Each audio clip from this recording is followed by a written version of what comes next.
Mana Yesus menyelamatkan manusia, sedangkan dirinya saja dia nggak bisa menyelamatkan. Jadi saya berpikirnya begini, bagaimana Yesus katanya menyelamatkan manusia, tapi dirinya nggak bisa menyelamatkan dirinya sendiri? Bukankah ini pertanyaan yang sudah dari dulu-dulu yang sering dipertanyakan oleh orang-orang yang tidak percaya akan Yesus? Saya berkata dalam hati seperti itu, Kak. Kira-kira menurut Kakak itu bagaimana ya, Kak, jawabannya? Ya, kalau dikatakan bahwa bagaimana mungkin kalian bisa mengaku diselamatkan sedangkan Yesus tidak dapat menyelamatkan dirinya sendiri? Ya, saudara sekalian, ini pertanyaan yang sangat bagus ya. Banyak orang di luar Kristen bertanya hal yang sama. Kematian Yesus di kayu salib memang tampak paradoks. Si orang yang mati menyelamatkan. Tapi disitulah inti dari iman Kristen, saudara. Nah, pada kesempatan kali ini saya ingin mengajak kita semua mendengarkan bersama-sama jawaban dari saudara Elia Miron terkait pertanyaan ini. Berikut videonya. Ya, saya ada sedikit pertanyaan, Kak. Ini kan udah bentar lagi, bilang aja lah ya, bentar lagi udah mau Paskah nih. Nah, Ya. terus masih aja ada banyak yang bertanya. Saya juga nggak yakin, memang nggak yakin mau memberikan jawaban terhadap orang-orang yang memberikan pertanyaan seperti ini. Katanya seperti ini, Kak. Bagaimana Yesus menyelamatkan manusia, sedangkan dirinya saja dia nggak bisa menyelamatkan? Jadi saya berpikirnya begini, bagaimana Yesus katanya menyelamatkan manusia, tapi dirinya nggak bisa menyelamatkan dirinya sendiri? Bukankah ini pertanyaan yang sudah dari dulu-dulu yang sering dipertanyakan oleh orang-orang yang tidak percaya akan Yesus? Saya berkata dalam hati seperti itu, Kak. Kira-kira menurut Kakak itu bagaimana ya, Kak, jawabannya? Ya, kalau dikatakan bahwa bagaimana mungkin kalian bisa mengaku diselamatkan sedangkan Yesus tidak dapat menyelamatkan dirinya sendiri? Iya. Inilah pandangan dunia yang tidak bijaksana. Karena apa? Bagaimana caranya saya menyelamatkan anak saya yang terperangkap di kamar kalau saya tidak masuk ke kamar? Saya punya anak saya terperangkap di kamar. Bisa nggak saya menyelamatkan anak saya tanpa masuk ke dalam kamar itu? Harus masuk. Harus masuk. Yesus mau menyelamatkan manusia dari apa sih? Dia datang ke dunia memberi dirinya. Bukan. Tuhan Yesus itu menyelamatkan manusia dari apa? Menyelamatkan manusia dari dosanya, karena manusia itu manusia yang berdosa. Ya, upah dosa itu apa? Maut. Maut. Berarti Tuhan Yesus datang mau menyelamatkan kita dari apa? Dari segala kejahatan, dari segala dosa kita. Bukan. Tadi kamu udah dapat jawabannya. Tuhan Yesus mau menyelamatkan kita dari apa? Dari apa ya? Dari Dari maut. Dari maut. Nah, bagaimana caranya Tuhan Yesus mau menyelamatkan kita dari maut atau kematian? Dengan memasuki kematian itu. Makanya Tuhan Yesus mati, agar di dalam kematiannya itu, dia menyelamatkan kita dari kematian itu, dan buktinya dia bisa menyelamatkan kita apa? Dia bangkit. Dia tidak ditawan oleh kematian itu, tapi bangkit, menginjak-injak dan memporak-porandakan maut itu, sehingga maut tidak lagi berkuasa atas orang yang percaya kepada Kristus. Nah, masalah apakah Tuhan Yesus tidak dapat menyelamatkan dirinya sendiri? Matius 26 ayat 53 Tuhan Yesus berkata begini, atau kau sangka, ini kepada Petrus, bahwa aku tidak dapat bersuruh kepada Bapakku supaya ia segera mengirimkan lebih dari 12 pasukan malaikat membantu aku? Kalau Tuhan Yesus mau turun dari salib, dia nggak mau disalib, dia bisa lakukan itu. Dia bilang sama Petrus, ketika Petrus mau menghalangi penyaliban, apa kata Yesus? Emang kamu pikir Petrus, aku nggak bisa menyelamatkan diriku sendiri? Tetapi bukan itu yang dia mau. Dia mengizinkan dirinya dibunuh, dia mengizinkan dirinya mati, agar dengan jalan kematian itu, dia masuk ke dunia orang mati untuk mengalahkan kematian itu. Sehingga orang-orang yang percaya kepadanya tidak lagi takluk oleh kematian itu. Jadi jangan bilang kenapa Tuhan Yesus tidak bisa menyelamatkan dirinya sendiri. Justru dengan dia mati, masuk ke dalam kematian, itulah cara dia menyelamatkan kita dari kematian. Seperti saya mau menyelamatkan saya mau menyelamatkan anak saya dari kamar, saya harus masuk ke kamar. Tuhan Yesus mau menyelamatkan kita dari apa? Dari kematian. Maka dia masuk ke kematian itu, lalu keluar sebagai pemenang. Makanya dikatakan ia bangkit mengambil kunci kerajaan maut. Makanya dalam 1 Korintus 15 dikatakan, di manakah sengatmu maut? Makanya setiap orang yang mati, setiap orang yang berdosa pasti mati.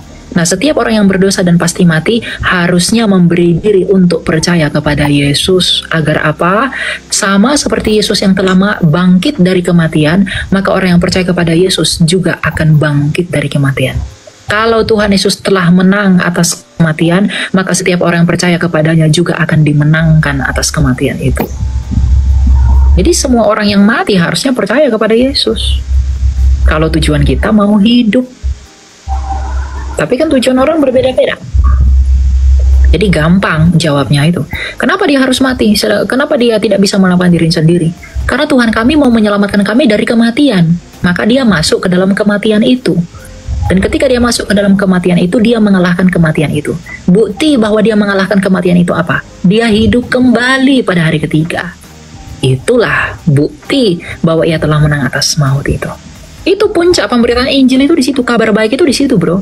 Kabar buruk itu adalah Injil itu kabar baik, kan? Kabar buruk itu semua orang telah mati dan telah kehilangan kemuliaan Allah. Maka kabar baiknya apa? Di dalam Yesus ada hidup, drama yang hilang itu telah kembali. Itu kabar baiknya. Kabar buruknya semua orang telah mati karena dosa. Kabar baiknya kita hidup di dalam Yesus yang telah hidup kembali. Drama yang hilang itu telah ditemukan di dalam Dia. Itulah Kristus. Makanya satu-satunya jalan keselamatan, itulah alasan mengapa satu-satunya jalan keselamatan itu hanya di dalam Yesus. Karena semua para nabi, semua rasul-rasul, semua mereka mati. Tapi mereka tidak pernah berkuasa mengalahkan kematian seperti Yesus melakukannya. Oke Kak, dan lagi katanya seperti ini. Dari mana Yesus bangkit?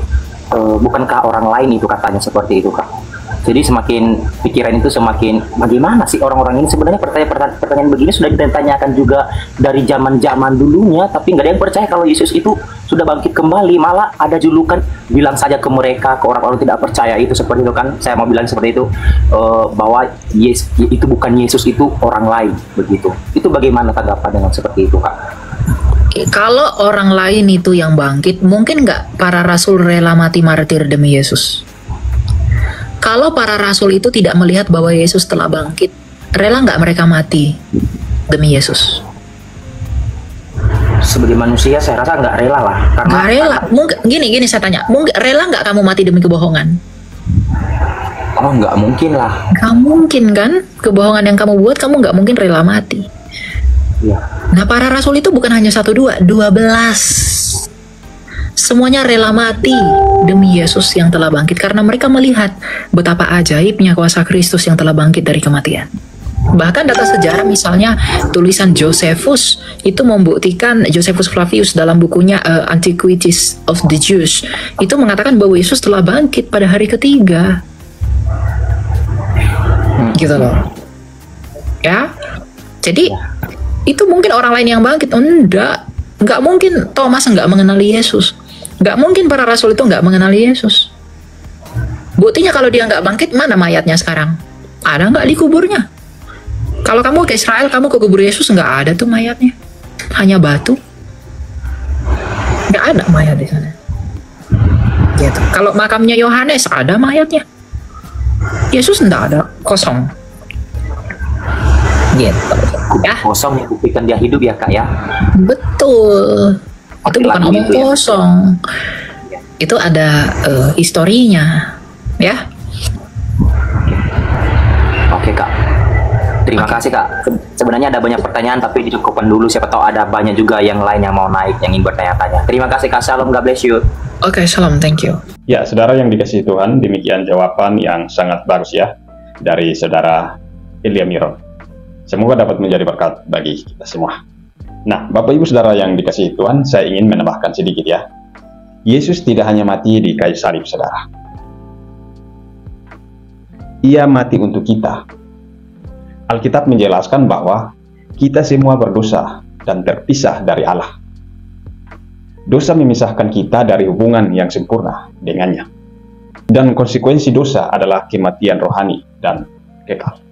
Ya. Yesus yang tanpa dosa rela menanggung hukuman atas dosa-dosa kita di kayu salib. Ia mengambil tempat kita, menerima murka Allah yang seharusnya ditujukan kepada kita. Kematiannya bukanlah akhir, tetapi puncak dari pengorbanannya yang sangat luar biasa, saudara. Kematian Yesus di kayu salib bukanlah akhir cerita, ya. Ia bangkit dari kematian, membuktikan kemenangannya atas dosa dan maut. Kebangkitannya adalah bukti nyata, saudara, bahwa Allah menerima pengorbanan Yesus dan mengampuni dosa-dosa kita yang percaya kepadanya. Di dalam Yohanes 3 ayat 16 dikatakan,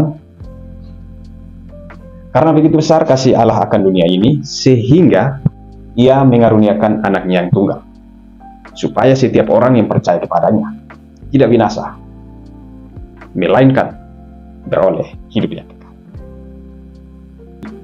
Di dalam Roma 10 ayat 9 dan 10 dikatakan, karena jika kamu mengaku dengan mulutmu bahwa Yesus adalah Tuhan, dan percaya dalam hatimu bahwa Allah telah membangkitkan dia dari antara orang mati, maka kamu akan diselamatkan.